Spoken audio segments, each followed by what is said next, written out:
et la prospérité à l'avenir. Monsieur Patrick Hetzel pour les Républicains. Merci beaucoup, Madame la Présidente.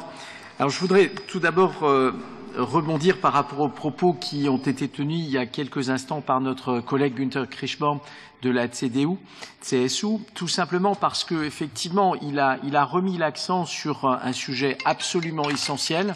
Ce sujet, c'est celui du travail franco-allemand. Et nous voyons bien que ce qui a fait là aussi la particularité et la richesse de notre Assemblée parlementaire franco-allemande, c'est la capacité de se retrouver non pas simplement à l'échelle des gouvernements, mais aussi à l'échelle des parlements, et donc nous-mêmes les parlementaires, en France et en Allemagne, à échanger sur un certain nombre de sujets.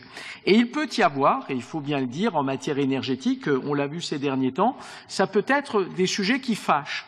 Ça peut être des sujets qui fâchent tout simplement parce que, évidemment, chaque pays, à un moment donné, est obligé de se poser cette question à la fois de sa souveraineté et de son indépendance énergétique.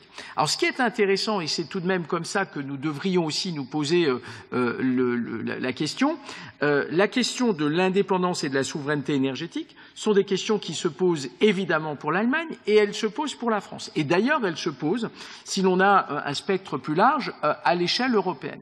Et là aussi, nous voyons bien que nous ne pouvons pas rester dans une situation où, en réalité, on voudrait là aussi faire en sorte qu'un certain nombre de choix en termes de mix énergétique puissent être rejetés.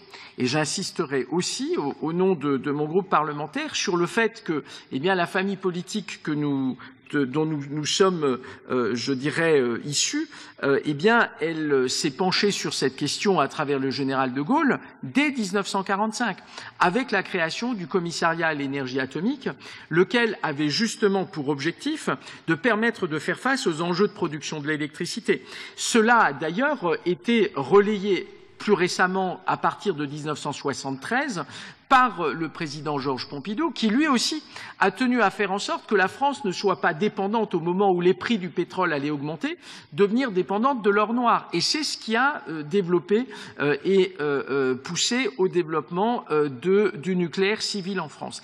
Et c'est vrai que si aujourd'hui nous nous posons un certain nombre de questions, c'est aussi parce que nous devons nous les poser en termes d'énergie décarbonée.